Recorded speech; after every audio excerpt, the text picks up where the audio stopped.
With only 5 sleeps to go before the UFC Vegas 108 fight card kicks off, we have a brand new main event. Amir Albazi will no longer be fighting, and Hyun Sung Park has stepped up on extremely short notice to take on Tatsuro Taira in his first ever UFC main event. My name is Angelo, this is We Want Picks, and I'm going to break down the entire UFC Vegas 108 fight card, giving you my picks, predictions, and bets. UFC 108 is going to start with a lady fight. We got Piera Rodriguez taking on Ketlen Souza. We have a 2-1 favorite in this fight. We're almost a 2-1 favorite, and I don't know how. I do not know how. This fight seems a lot closer than these odds are indicating. We have Piera Rodriguez. She's going to move forward. She can be a nasty striker. She's got some finishing ability. She's going to let her hands fly. She's going to throw everything with 100% intent. And she does have some clean technique, but she ultimately ends up just winging punches from her hips. She's also got some decent takedown defense and some solid takedown offense. She has 21 takedowns in her 6 UFC fights. The issue, however, is once she goes to the wrestling, she can't keep you on the ground. She's literally just slipping, sliding, and falling off your back. She is coming off of that win over Josephine Knutson, where the aggression and the grappling seem to be the difference. She's taking on Ketlen Souza. Ketlen Souza is also a pressure fighter. She's a striker by trade, big heavy hands, and 100% of everything that goes out of her body to you is heavy. She's throwing heavy kicks. She's throwing heavy punches. She's shooting heavy takedowns. She will crush you with elbows against the cage. She also will sneak in a takedown or two, but the reality is the technique isn't there. She's just relying on physicality to drag you to the ground. She's coming off that decision loss to Angelo Hill, where you saw the power on the Souza side, but she was just literally not fast enough to keep up with Angelo Hill. And if I could just not pick a winner here, I would. This fight seems way too close. It seems like it's going to be sloppy as hell. I have success on one side, then there's going to be success on the other. I don't think we have a very clean win here. I think we get a weird decision or a razor-thin decision. I'm going to lean Piera here, quite literally only because of the wrestling upside. I think her offensive wrestling is just slightly better than Ketlen's takedown defense, and maybe she comes out like under Nurmagomedov and just shooting, but she at least has that option in her back pocket. This is a tough fight to pick. Betting a money line seems absurd here. The only bet I would even consider, I do think over 2.5 is probably good, but we just got fucking burned on that in the Ricci fight last night. I think Ketlen Souza at plus 3.5, so you're buying points on the judges' scorecard. You're betting the spread. You're counting on her to win a single round or the fight outright. I think that's a decent bet. I think this is far closer than these odds, but that bet's probably going to be minus 250. So likely no bets on this fight, but we've got an interesting breakdown here. We'll see what happens come fight night, but 2 ladies that'll get after it. I don't see a finish. Over 2.5 is probably solid. Let's take a look at UFC Abu Dhabi. This was a daytime fight card yesterday. Overall, as a fan of fist fights, this was a fun card. Anytime you get that many underdogs winning, it's spectacular. There were 12 fights on that card. 8 underdogs won. It's the second card in a row where the biggest underdog on the card got it done. And you would assume a card like that would be an absolute catastrophe. And why it wasn't the greatest night of bets we've ever had, Jacob was up. Jacob was up 3 full units at UFC Abu Dhabi. Interestingly enough, all the name things, the stuff we've branded, didn't hit. The lock of the week didn't hit. The safety parlay didn't hit. But everything else basically did. And Jacob had a 3-unit net profit night. He covered my 0.37 unit loss. And Jacob, nice little streak here. Nice solid win. And not only did he win with the bets that he put on premium and told everybody about ahead of time, the bets that he was building with the live chat during his Fight Companion live stream went bananas. For the second time in 3 weeks, the full main card parlay hit. Now, that's not his pick or bet. What he does during those Fight Companions is he polls the audience. All right, chat. Let's go ahead and build a main card parlay. And they build a parlay for every fighter in the main card. They slap them together.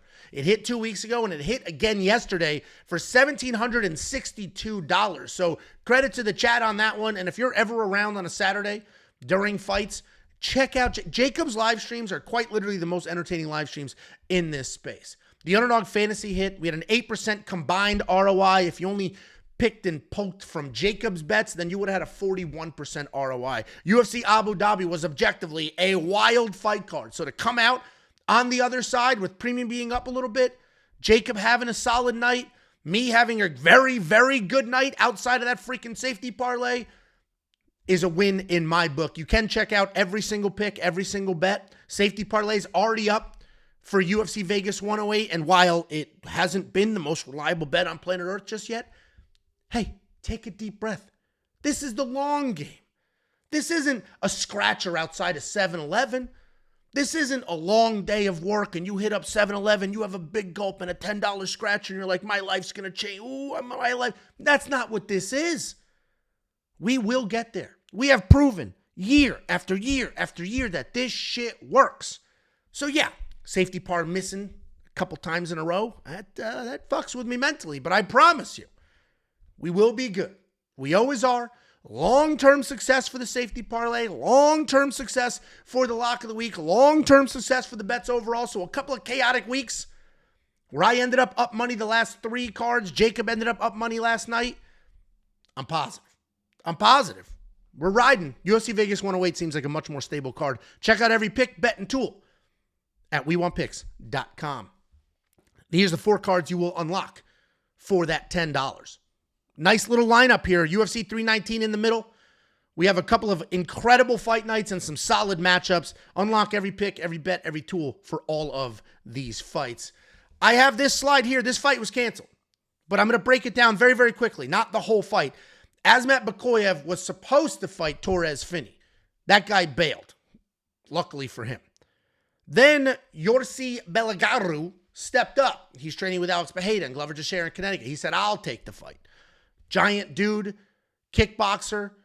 He liked the matchup. He can't get a work visa. The government's like, yeah, you're living here right now, but you can't work. So he can't get a work visa. This fight is not official. They will find somebody for Azamat Bekoev. They will. There's only 11 fights on this card. They will find somebody.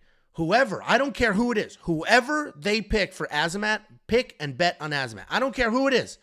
Azamat's got big boy wrestling, powerful hands, and he's going to get somebody on short notice. Azamat. He was training for Torres Finney. He was training to defend a gazillion takedowns over and over and over. Azamat. As a filming, I don't know who it's going to be, but I don't give a fuck. Azamat. Pick him, bet him, everything. Now, this fight is happening. We got Felipe Bunes taking on Rafael Estevam. I will say, somewhat of a trap. You see the odds, and you're like, oh, 5-1 favorite.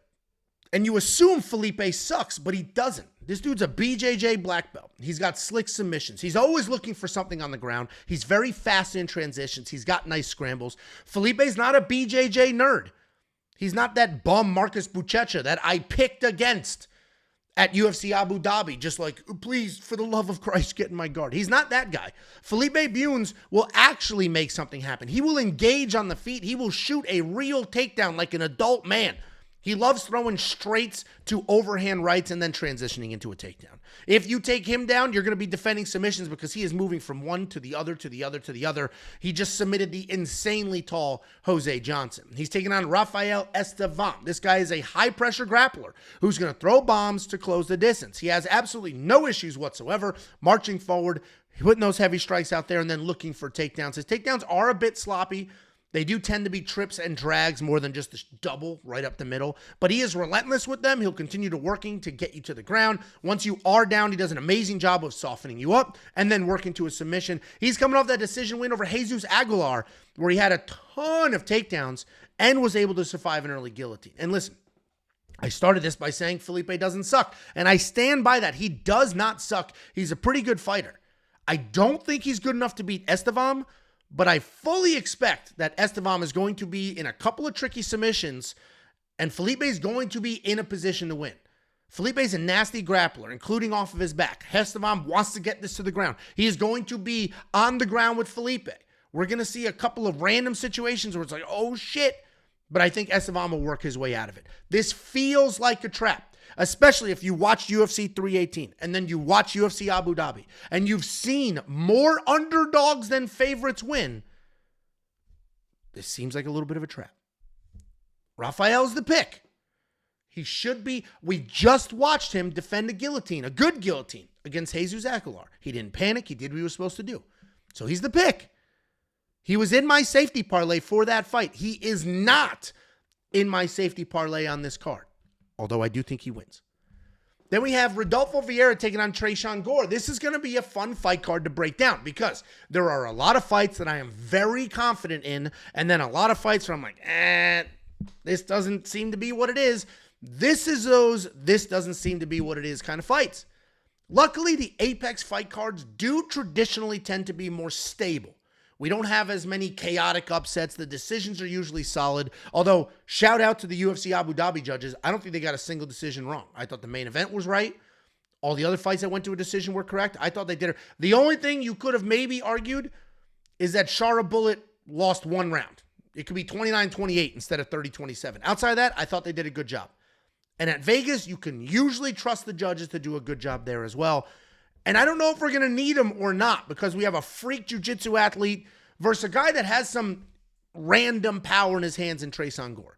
Rodolfo Vieira is a freak athlete. He's athletic. He's huge. He's jacked. Incredible BJJ. He's a world-level BJJ competitor. He has more than one international title. He's incredibly explosive.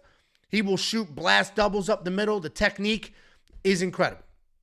His game plan is always get the fights to the ground. He can have some success on the feet with some clean striking, but nothing insane. He's coming off the decision loss to Andrey Petroski, which was mostly a striking match because Rodolfo wasn't able to get any grappling going and was perfectly happy sticking behind a jab that wasn't quite that effective, taking on Tresean Gore. Tresean Gore is a heavy-handed come-forward wrestler.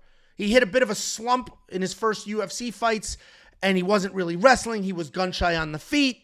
But he seems to have turned that corner. He did just get his floor fucking mopped by Marco Tulio, but he's a little more aggressive. He's letting his hands go. He snatched up a couple of guillotines along the way. Overall, he's a decent fighter. He's got power in his hands. He does have a wrestling background, and if he gets after it and he doesn't end up in a staring contest, he can be dangerous. I mentioned he got smoked by Marco Tulio. That was just quite literally too good of a striker versus a guy that is okay at a couple different things.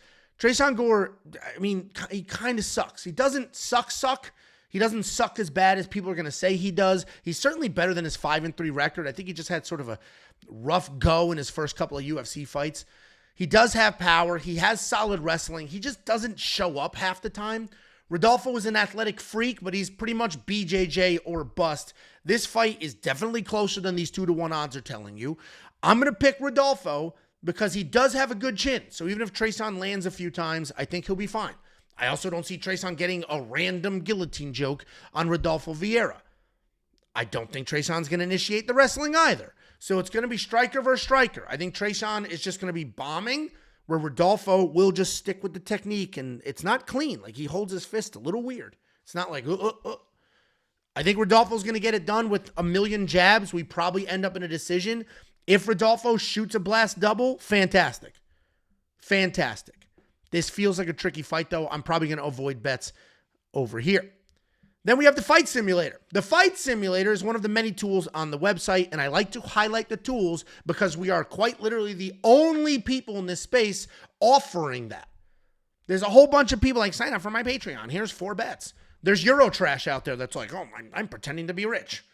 But it's $100 a month to look at my 5 bets. And when those miss, I'm going to say, sorry, I'm going to give you a tennis bet because women's tennis is where the money is at. We have tools. One of those tools, we coded it from scratch. Quite literally, a developer coded a tool. It's called the Fight Simulator. It is not artificial intelligence. What it is, though, is essentially one of the most complicated calculators you could ever imagine. It's taking in historical grappling stats, historical striking stats. It's bringing in all this historical information, and it's simulating the fist fights with data, and data only, and then giving you the outputs. And it's saying this fighter wins, this fighter loses. This fighter lands, on average, 62 strikes in the 100,000 simulations. On average, they're going to get 2 takedowns. On average, and it gives you all that data, and you can use that data to place your bets. You can use that data to build DraftKings fantasy lineups. We have now updated it to be able to build FanDuel fantasy lineups. This is one of the most powerful tools in the space. We're not the only people with a Fight Simulator. There's another one called Saber Sim, and I encourage you to go see what the fuck that costs, because it is $300 a month for the exact same thing, and ours is actually better because ours gives you the average line for each one of those individual stats, and you can drag and move that line to see the percentage over and under depending on where you put it. Fight Simulator is one of many things included in premium membership. There's no upsell. There's no cross-sell. There's no weird packages. It's $10 for everything. Whether you're here for bets, you're here for research, you're here for fantasy, $10. WeWantPicks.com. Click Become a Member at the top. Then we have Rinya Nakamura, one of the most disappointing fighters in recent memory, taking on Nathan Fletcher. And I say disappointing because in his last fight, he was a tremendous favorite, a minus 800 favorite, if I'm remembering correctly. And then he went out there and he shit the bed. And you know what? That happens. That happens. Sometimes fighters aren't as good as we think they are. We have fighters that go out there and they fight their asses off and they just don't quite get the win. And that's okay. But when Rinya did it, that's not what we got. We got a world-level wrestler. We got a guy who has quite literally traveled the world competing and wrestling at an insanely high level. We got a guy that has power in his hands. We got a guy that has phenomenal jiu-jitsu.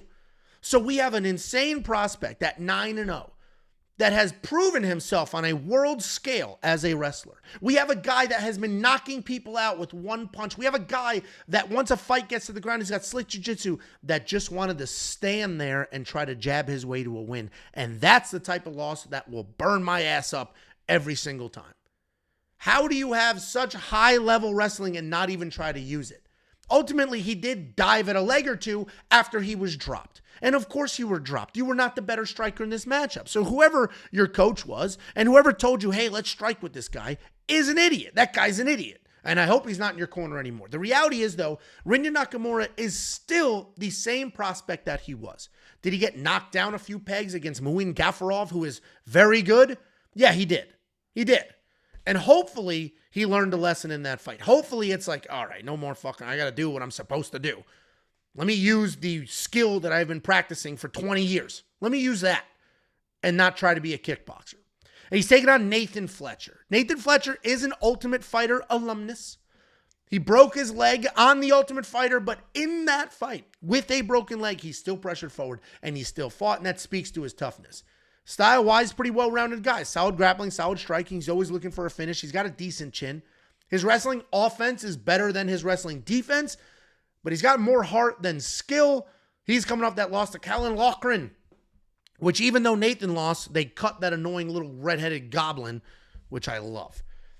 And I don't know, like, what do I do here? Do I look at this fight? Do I ignore the atrocity that was Rinya's last fight and his fight IQ and his decision-making? Do I call him a fraud and move on? Or do I look at it and say, that was a one-off? If I only watched his last fight, then he is a full-blown fraud.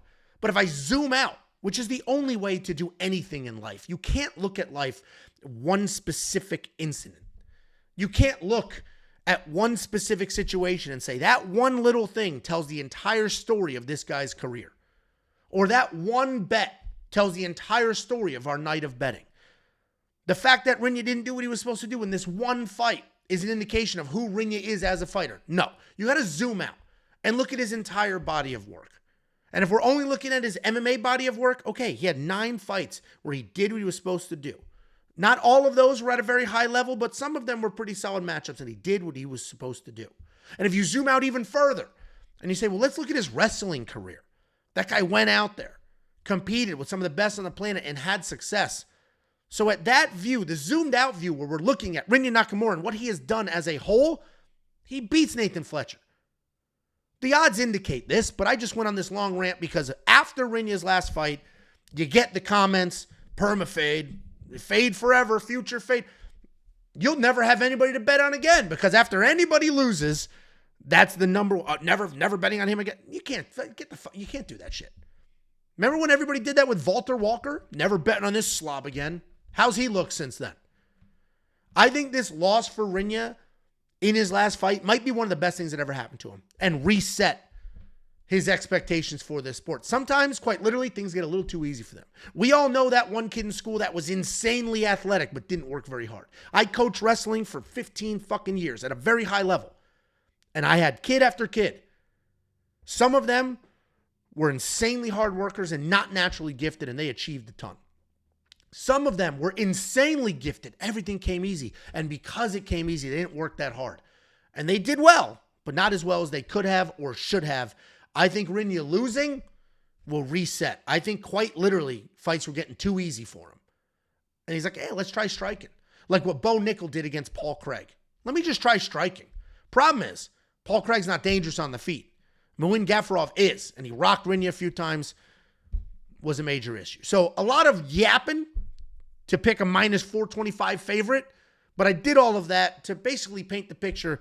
This guy's not the bum that everybody's going to claim he is. I think he just had a tough night with a terrible game plan, and competing internationally for as many years as he did tells me that this guy can suck it up, make the adjustments, and move on. Then we have BJJ nerd Nick Klein taking on Andrey Pulyaev. And that's supposed to be Andrey, not Audrey. Audrey's a lady's name. And I feel bad because I'm going to pick Pulyaev here, and I already have a little bit of a bet on him. So sorry for the lady name typo, Audrey. But he's going to look like a real man because Nick Klein is going to be the lady in this fight. On his back with his legs open, come into my guard. Nick Klein is very close to a jiu-jitsu nerd, and I can't stand jiu-jitsu nerds. No offense, Nick. I mean, we're just breaking balls here, okay? You went to the barber. You said, hey, give me the coolest haircut that middle schoolers have right now. And they're like, sick, bro. It's a fucking mullet. And he gave himself one. And now it's like, hey, look at my cool tattoos and mullet. I'm fucking sweet, aren't I? Because it's not an authentic mullet. If Bryce Mitchell had a fucking mullet, it's like, I mean, okay, yeah, he's probably had that. Go check that kid's fucking second grade school picture. Guarantee there's a mullet in that. But the nowadays mullet, I live in a nice town, okay? I live in an expensive area outside of Dallas. It's a nice family town. 80% of these little boys have mullets. And you know what? At their age, it's a trendy, cool thing, and they're all wearing those expensive-ass pink baseball shorts and those ridiculous... Having a boy has got to be so fucking expensive with as much as this trendy drip costs.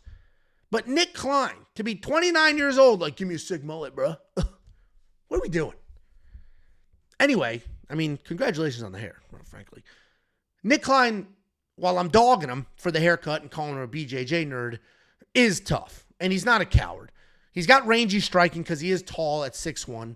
He likes to stay on the outside. He'll pump the jab. He'll throw some leg kicks. He'll keep you at distance. He will eventually take a shot. He does a good job lowering his level, shooting takedowns, closing that distance, and then transitioning into BJJ. On the feet, he's a little bit soft. He's a little uncomfortable, but he did shock the world for at least 1 minute in time there where he had Mansour Abdul Malik on ice skates in that matchup where he was plus 900 underdog. So Nick Klein, giving him a hard time with the haircut and a couple other things. But the reality is, he's a tough dude. He will come forward. He will try to win a fight. The problem is if he can't get it to the ground, the striking won't be enough, especially in a matchup like this because he's taking on Andrey Pulyaev. This guy's a very good striker. He takes his time. He keeps things tight. He is very tall. He uses his range well also. He's got a jab. He throws it out there more often than most do. Many times, there's not a lot behind it. It's literally just pumping a jab. It's not like 1-2. It's just like one. He does a nice job working the body on the feet. He'll transition to takedowns when he needs them. He is coming off that decision loss to Christian Leroy Duncan, where the cage takedown defense was solid. Going into his UFC debut, I called Nick Klein a jiu-jitsu nerd. I didn't railroad the haircut, but we didn't have this picture. Then he had Mansour Abdul Malik rocked, a Division I wrestler with giant power in his head. He had him rocked. He had him on ice skates. And you can only imagine the stress I was feeling in that fight because I was very stressed watching that. And despite seeing that flash of awkward power, I still think he's closer to a jiu-jitsu nerd than he is a full-blown, well-rounded fighter. And if he cannot get takedowns, he will get picked apart at range. He's used to being the longer, rangy guy, but Andrey is the better striker. So Andrey, who also fights at range, will have more success doing that. Andrey's takedown defense, it was impressive in his last fight, and unless it's shots right in the middle of the cage, I think it'll hold up here. Andrey's the pick. I was hoping the odds would swing the other way. We basically had even money, but they're starting to widen. Andrey's becoming a very real favorite, so I went ahead and threw a half unit on him. Only a half, because it's not like Andrey's had a ton of success either. But at this point in betting on MMA, where you have minus 500 favorite, minus 700 favorite, and that's the normal on fight cards, anytime you get a really close odds in a fight that you are pretty confident in, you got to take that side. You got to just get the odds when you can get them. So I'm going with Pulyaev here. Have a little bit bet. And then if you want $50, I'll send you $50. It's very simple. The only thing you need to do to get 50 real human dollars, Cash App, PayPal, or Venmo, not $50 in credit, no, actual money, is go to wewantpicks.com/bets. On that page, you'll see a couple of different sports books and their own offers. I will say they will match your deposit. So if you deposit $1,000, they'll give you $1,000 and you have $2,000. But there are rollovers. People don't fully understand that. You don't have to accept the free money. Let's say you use our Bet Online link. And then you go to Bet Online and you deposit some money and they match that deposit. So you have some free money and you won some bets. And then you want to withdraw your money. You have to bet it a few more. They gave you free money. And the free money can't be bet once. You got to bet it a few times. If you don't want to play that game, if you're just short, the zoom in, short version, I want to place one bet and get the fuck out of there. You can do that. Don't take their free money. If you take the free money from the casino, they're going to make you bet it a few times. My free money, the $50, that's real money, and you do whatever the fuck you want with it. So go to wewantpicks.com/bets. Use the affiliate link, sign up with a sportsbook, make an account, make a deposit. They're going to pay me a one-time commission. I'm going to slice off some of that money and give it right to you. Very simple exchange between us. And then what the hell you do with the sportsbook, that's on you. I am not a sportsbook. I am an affiliate. wewantpicks.com/bets. Guys, UFC 319 is around the corner, and it is a pay-per-view. For pay-per-views, we film vlogs, and for vlogs, we have a mail day. We've been getting some incredible mail lately. We've been getting some very thoughtful things from people. My dog passed away a little while ago, and that resonated with people. I guess a lot of you, I assume, a lot of you have had your own best friend not live forever, which is the unfortunate reality of having a pet. And so a lot of you sent some stuff, and I appreciate that. Genuinely. We just got my dog's ashes on Friday. I fucking cried. I'll tell you that. As soon as I opened the box, I was like, oh, fuck. And my daughter's like, is that Scout? I don't want to talk about it. Anyway, if you want to send a letter, our buddy Thomas Rinker is always writing letters. If you run a small business and you're trying to get it off the ground and it's a product that would make sense for anybody who watches our content, send it. I will open it. I'll read it. I'll talk about whatever it is you want me to say, we'll say. Send something for the vlog. We Want Picks, P.O. Box 406, Prosper, Texas, 75078. Here's a fight simulator again. I am very proud of this tool. This is not just some slap together bullshit. Okay, when you talk about the capper space and we talk about the tout space, there's different verticals and different avenues. There's Joey Tapology, who's just going to, I'm just going to read what's on the green dot, red dot, here's who wins. If you want to go to my Patreon. Then there's, I'm trying to be the genius in the room, and I think I'm smarter than everybody. Here, it's $100 a month because I'm going to create some false sense of I don't even know. It's like two shirts made in the same factory, and one's $1,000 and one's $30, and everybody wants the $1,000 one because of perceived whatever the fuck. And then you have a couple people in between. But we're the only people that have put together a full-blown offering. We are the only people that have tools, that have an artificial intelligence, that have a fight simulator, a fantasy optimizer, that do prize picks, that do underdog. We have 5 total cappers. One of them is a robot, 4 of them are humans. We are the only people that have built a single package at an unbelievable $10 price point. If you go to the website, you instantly have access to everything. There's no upsell. There's no cross-sell, and it's $10 even. Not $10.99, not $10 and 10% sales tax. $10, bang, even. WeWantPicks.com. You will get the tape index as well. Tape index is a research tool. A lot of you like to watch tape study, especially now in this chaotic world where giant underdogs are winning left and right and everybody is a genius. On Saturday night, look, Carlos Leal was always a fade. Shut the fuck. Carlos Leal was always a fade. The dude who showed up on short notice against Renat Fakhretdinov and basically won that fight but got robbed. The dude that smoked Alex Morono without any issue whatsoever, fighting a 41-year-old who we've seen unconscious. That was always a fade. Shut the fuck. He pressured too much and Salikov bombed the right hand over the top. That is what it is. But if you want to do your own tape study and watch the fights before you spend money, we've got it lined up for you. We have a tape index.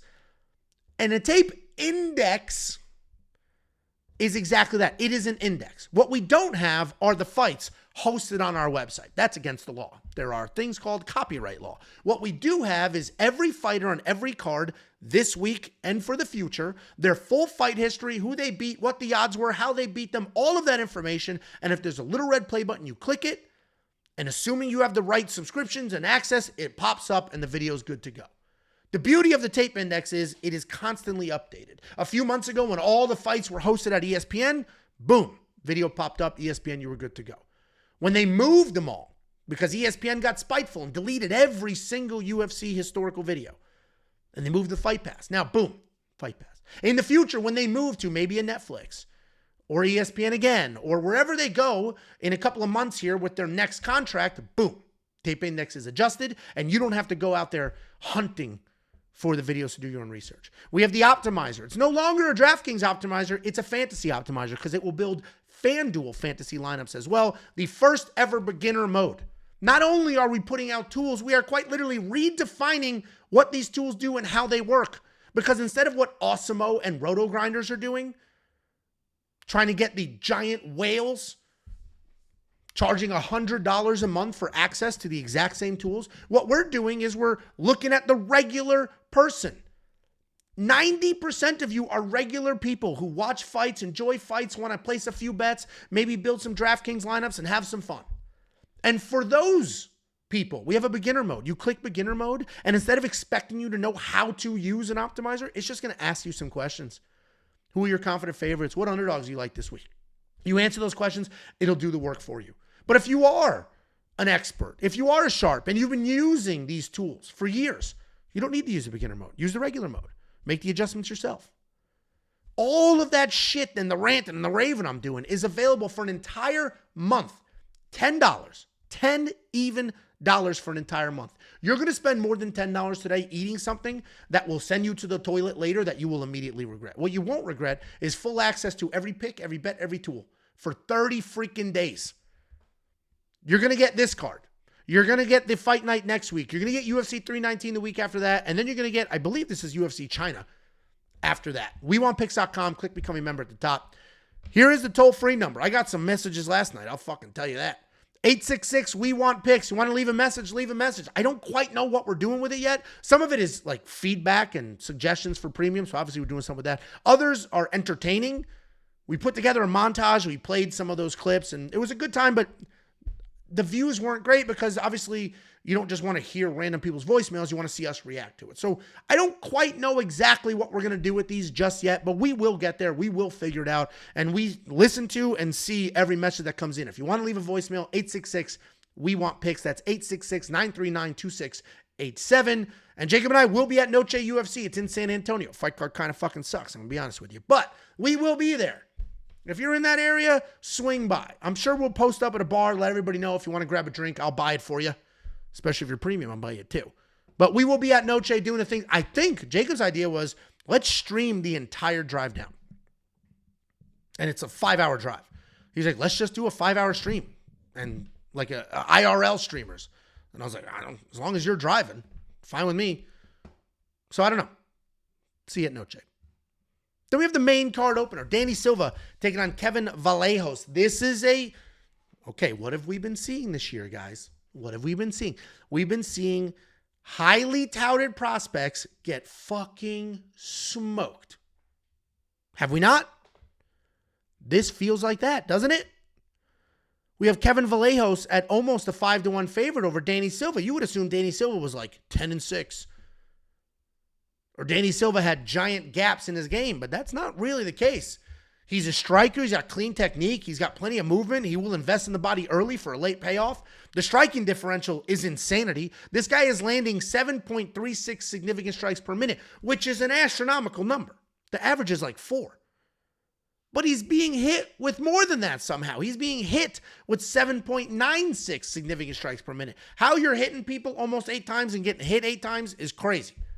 But this guy has no problem getting after it, staying in your face. He doesn't have much in the way of offensive wrestling, but he does have good takedown defense and a good get-up game if he is taken down. He's not amazing at anything, but he's a solid striker. He can wear you down and take a decision. He's coming off his 3rd UFC decision in a row, this time over Lucas Almeida. He's taking on the small but hyped Kevin Vallejos. This guy's a powerful striker. He sends a beautiful 1-2. If you kick, he's going to catch it. He's going to send a straight right down the middle. He is very dangerous. He's comfortable on the feet, impressive speed, considering how much power he has. He's got a few submissions, but there are some grappling holes. He can be heavy on the front legs, so anybody with some nasty leg kicks can chew that up, but we haven't quite seen that exploited just yet. He's coming off that big knockout win in his UFC debut. This is a fun fight. Kevin is going to be the pick here. I think it should be a straightforward, logical pick, meaning Danny Silva gets hit with 8 significant strikes per minute. The striking defense is just not there. Kevin hits like an absolute freight train, so we should be good. And if it somehow ends up in a decision, we've seen Kevin have some solid cardio, considering how much work he does. Danny Silva is solid, though. He's on his own win streak. He's not as dangerous, and I think he needs to kind of stay away from the chaos and not just get after Kevin. Vallejos is going to be the pick. Another win could have him one of the better prospects in the division. So we're going the Kevin side, but I don't know. These last few weeks have me fucking nervous with some of these big prospects. Then we have Neil Magny taking on Elizeu Zaleski. We got old versus old, which is an appropriate matchup because Neil Magny is old. And they haven't had him fighting old people. They've been giving him prospects, and now he's fighting Elizeu Zaleski. Old. He's listed at 38. That dude's fucking older than 38. But we got Neil Magny. This guy's incredibly well-rounded. He's been around forever. He seems to be the UFC's go-to guy for like, all right, let's see how good this prospect is. Neil's good enough. He's well-rounded enough. He'll give him a tough fight. Let's see what this guy's really. He's a tough guy. He's very experienced. He's skilled everywhere. Mostly a busy striker, but he's got a little bit of everything. He does have solid grappling. He's got an average of more than 2 takedowns per fight. He is 22-12 in the UFC, and he's fought a who's who of this division. He's coming off that knockout loss to Carlos Prates last year. He's taking on Elizeu Zaleski dos Santos. And while that whole last name doesn't fit on this slide, what does are his skill sets. This guy is a very athletic capoeira striker. Capoeira is that Brazilian dance fighting. And he's not quite as mobile as a lot of other people that have that style, but he is a very mobile guy with real power in his hands. He can also grapple. He's very dangerous on the ground. Busy, active striking, constantly moving. Very real power, very real athleticism, very real cardio. He's a pretty dangerous dude, but he's old. He's old. And we just watched him get knocked out. He had Chidi Njokuani rocked in his last fight, and then Chidi turned around and said, not today. Boom. Put him to sleep. And we have 2 guys coming off of knockout losses with a combined age of 75 years old. We might literally watch the CTE set in real time. The reality is that both of these guys are well past their prime. The loser should retire. Skill-wise, it's kind of tough to break down because Neil's the more well-rounded of the two, but he's not dangerous at all. Zaleski is very dangerous, but he has built an entire career on being athletic and having power, and both of those two things are fading with his age. Neil also has been knocked out twice in the last 12 months.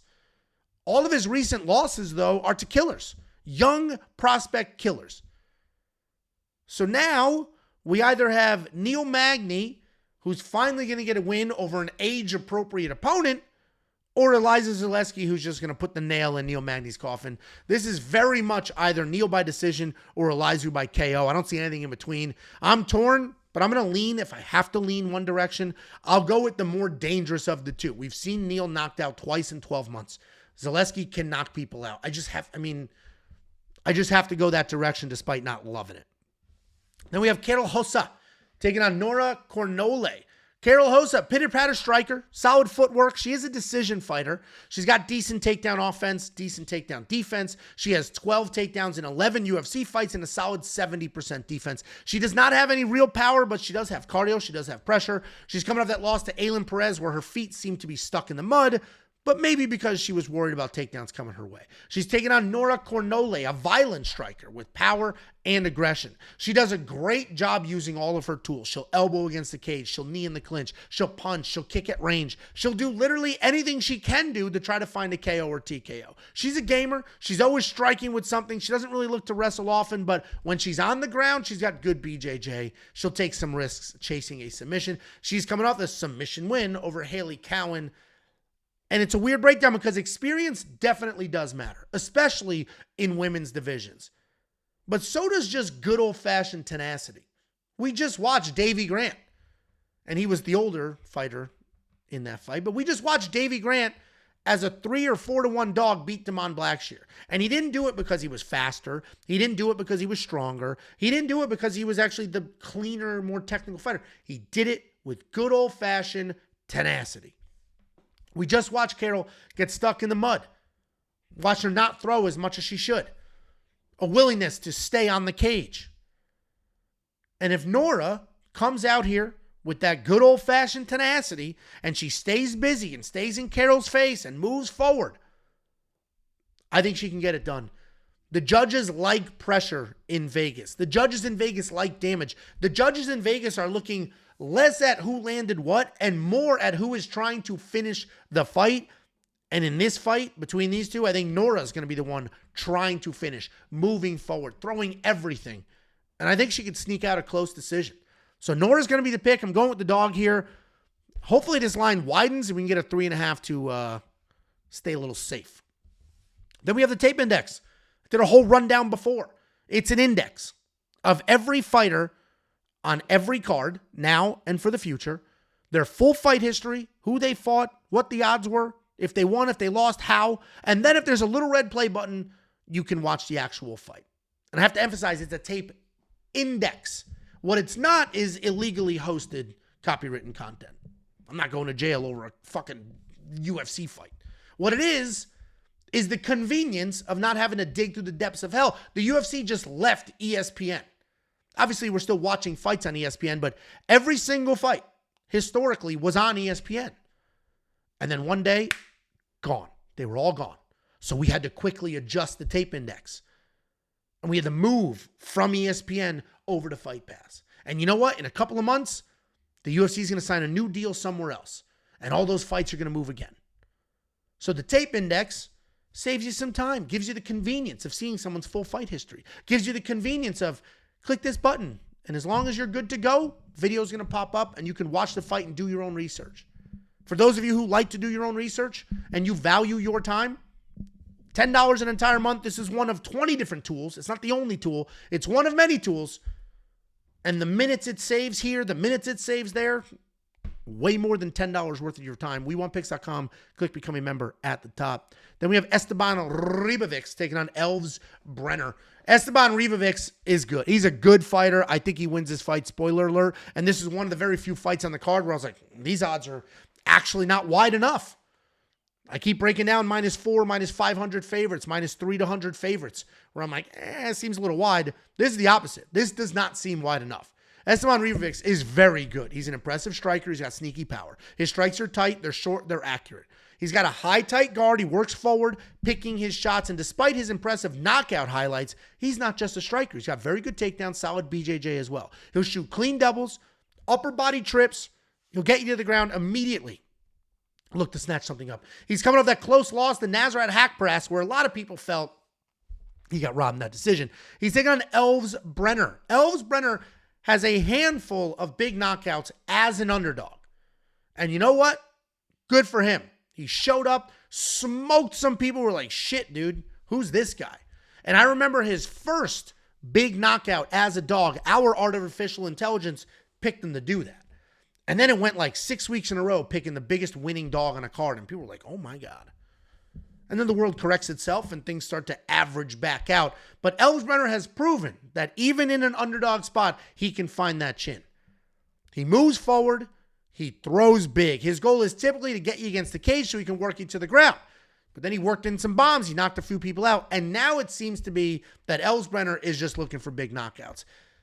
He is very dangerous both on his feet and on the ground. He's coming off that knockout loss to Joel Alvarez where he struggled with the reach, so it was just haymaker after haymaker. Esteban is a very good fighter. He has actual technique and he uses it well. Elves is not. Elves is a dangerous fighter.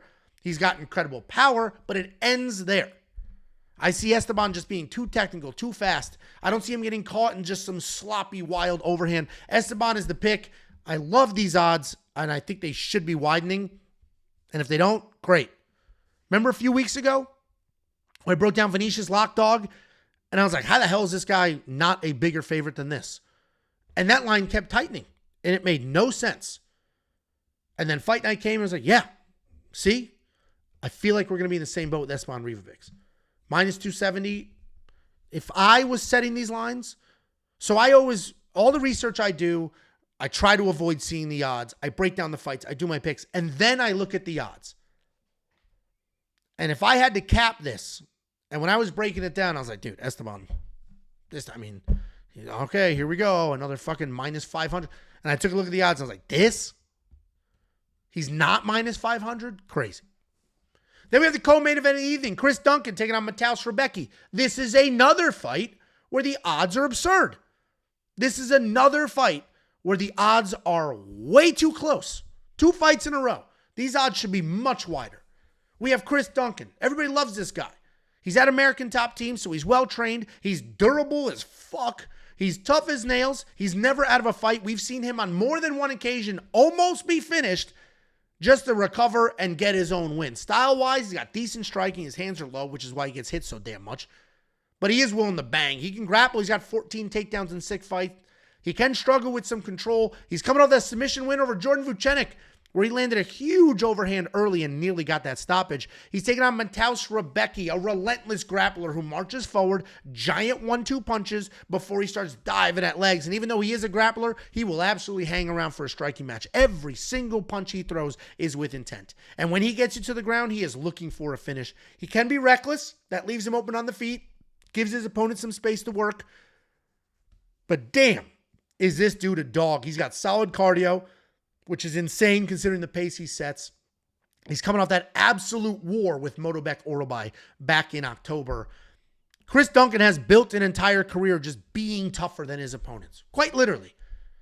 His career has been, I'm going to weather a storm and then I'm going to take over. And that's easy when you're fighting Jordan Vucenic or when Balagioki shoots a shitty takedown. That is not easy when you're fighting a savage with powerful hands and fantastic wrestling. The way Rebecki went to war with Motobek Orobai in his last fight is more than enough for me to know that he sprints right through Chris Duncan. I don't even think this is a close fight. Rebecki being a 2-1 favorite is a gift from the MMA god to apologize for the shit that we've been getting. Mateusz Rebecki runs through Chris Duncan.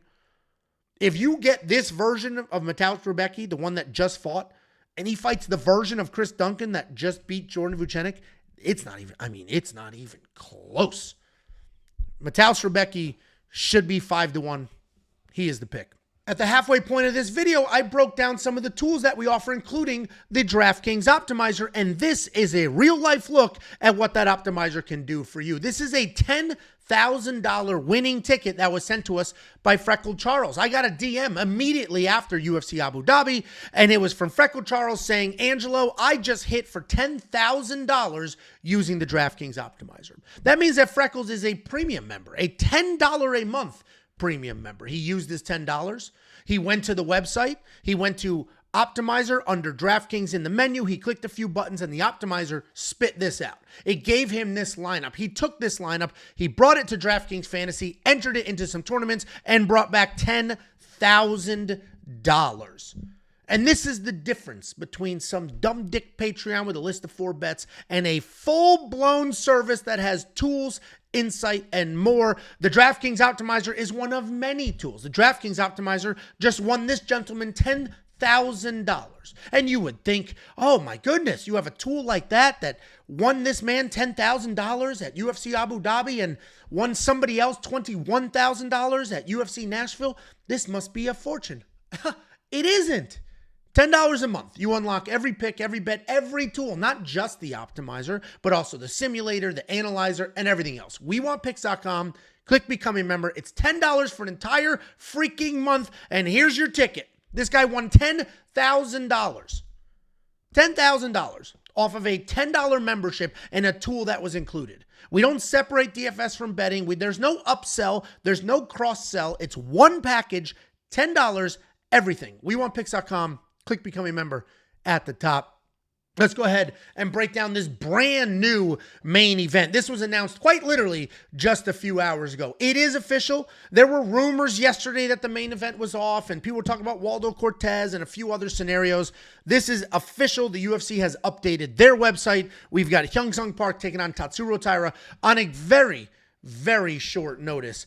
We're 5 days away from UFC Vegas 108. Hyun Park, though, was scheduled to fight. He was supposed to fight next week at UFC Vegas 109 against Steve Erceg. So while these aren't ideal circumstances for him to step up and take on a main event like this, he was in a fight camp. He was prepared to fight, so he should be in pretty good shape. Important to note that this is a 5-round fight, not a 3-round fight, but I imagine they weighed all of that before accepting this. We got Tatsuro Taira. We just broke him down against Amir Albazi. Tatsuro Taira is a very good fighter. He's a good striker. He's a good grappler. He's very young at only 25 years old. He doesn't have the best possible takedowns on the planet, but he will get after it. He will set up those takedowns with strikes, and he will stick with that. On the ground, he is very slick. Standing, he's very technical. He's got good striking. It's not amazing. It's not lightning fast, but it is there, and he does a great job tying the two of those together. He is coming off of his first career loss against Brandon Royval, where he was losing those striking exchanges, but then went ahead and shot some takedowns. He had 6 takedowns in that fight, and the numbers tell that story. He was losing the striking, won the grappling exchanges, and ultimately the judges said, I like the striking more. He's taking on Hyun Park. Hyun Park is a slick grappler in his own right. He has one single game plan. While Tatsuro Taira will mix striking and grappling together pretty well, Hyun Park is just going to get after it with the grappling. He's a slick grappler, won that game plan over and over and over. He's going to plot forward, find an opening, get it to the ground. He is a finisher. He will snatch things up very, very quickly. On his feet, he can be patient. He'll wait for openings. Then he will close the distance and work in a takedown. He's very slick on the ground. He will make some stuff happen, but his striking needs a little bit of work. We did see some improvements in the clinch in his last fight when he absolutely hammered Carlos Hernandez with knees before getting the takedown and the eventual submission. Anytime you get a last-minute switcheroo, it's going to be interesting to break down because both of these men were prepared to fight, but Taira was preparing for a 5-round fight against a striker. Park was preparing for a 3-round fight against the grappler. I understand Steve Erceg isn't always grappling, but that dude's a national champion Australian wrestler. While I do think Park is very good, and he might give Taira a little bit of a hard time on the ground, I think Taira's just too good everywhere. He's the more well-rounded fighter. His hands are better. The wrestling is probably better. The jiu-jitsu is maybe about even. Maybe Park has a slight advantage in the straight jiu-jitsu aspect of all of this, but the reality is Tatsuro Taira is the better, more well-rounded fighter who was fighting on time and prepared for a 5-round fight. We have Hyun Park, who has to cut his training by an entire week. He has to move up his weight cut. And these are very high-level athletes that are prepared. They have a full-blown schedule. I'm cutting out salt on this date. I am cutting out this on this date. I'm starting to water load on this date, and then I'll do my official weight cut on this date. And once you mess with that timeline by an entire 7 days with almost no notice whatsoever, that does affect things. So while I do expect Park to come out pretty aggressive, shoot some takedowns early, maybe initiate the grappling, I also expect him to slow down, and Taira, again, is the better overall fighter. Tatsuro Taira is the pick. I do not have odds just yet, but if he's anywhere near minus 300 or less, I think he's safe to bet, especially on a card like this where there's not a ton of value, but you have an established guy, you have a kid that's been doing things at this level. Tatsuro Taira is going to be the pick, but this could be a really fun fight, and I don't know what this is going to look like when these odds pop off. Don't forget, we do have an app. You can download the app now. It's 100% free. The app is just available in the iOS App Store. Just search We Want Picks. Download the app. Make sure you have notifications turned on because we will send you push notifications. A, anytime we place a bet. B, when we do our DraftKings and Prize Picks and Underdog. C, for general news updates like, hey, we're live right now. Hey, I sent him one the other day. Cody Brundage is live with us on the channel. Come stop by. And even if you're not premium, or even if you don't log into the app, you will get the push notifications. It won't tell you what the bet is, but it'll say, hey, new bet's on the board. If you're premium, you click it, you can see the bet. If you're not, you still get the notifications. So download the app, get the notifications. If you don't care about the bet ones, don't look at the bet ones. But we will give you general updates on things happening. 2 months ago, we had 2 fights drop on fight day. And the thousands of people that have downloaded an app got a push notification, so they knew. Go make their adjustments in the bets and their DraftKings fantasy lineup. Just search We Want Picks in the App Store. Here's that damn fight simulator again. And I wouldn't keep talking about it if I wasn't so fucking proud of it. This is huge. The fact that we went from couple of guys on YouTube breaking down fights to building industry-leading tools for our peers and sports bettors and the community that we love is insane to me. It's insane to me. The evolution is insane to me.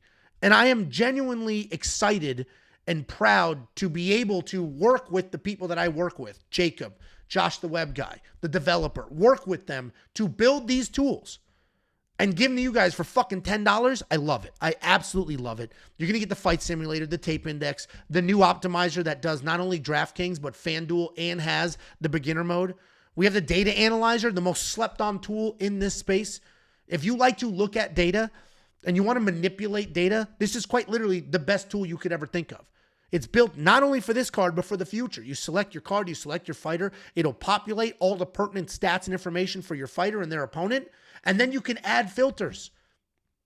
I want to see strikes. I want to see strikes in wins. I want to see strikes in decision wins. And you can just keep stacking filters to get all that information. You're going to get the line movement tracker. This will give you opening odds, current odds, win probability, and line movement for every fighter on every card. You're going to get the prop hunter, a curated set of data specifically designed to help you find prop bets. And you're going to get more than just me. You're going to get regional Rain Man, Artem, who's breaking down regional fight cards at remarkable accuracy. You're going to get the artificial intelligence that's picking fights based solely off historical data. And you're going to get BetSam. BetSam gets after it. This dude's up 20 units, down 3. Up 30, down 10. He's got some highs and lows, but the long-term BetSam success is crazy. Check it all out. WeWantPicks.com. Click Become a Member at the top. It's only $10 for an entire month. And again, you want 50, we'll send you 50. Go to WeWantPicks.com/bets. Use any of the affiliate links. Sign up, make a deposit, send you $50 as a thank you. Guys, that's the breakdown. I appreciate every last one of you. Doing these on a Sunday morning is one of my favorite things of the weekend. And what's funny is because Saturday nights, it feels like a burden. Saturday nights, I'm like, oh, I got to wake up. I got to film the break. And then I wake up and I get some coffee and I push one out. And then I sit here and I'm like, let's talk about fights. And I get excited breaking down these fights for all of you. I appreciate every last one of you. I hope I get to meet a bunch of you at Noche. We'll see you later this week for our live stream and everything else that we do. Good luck this weekend.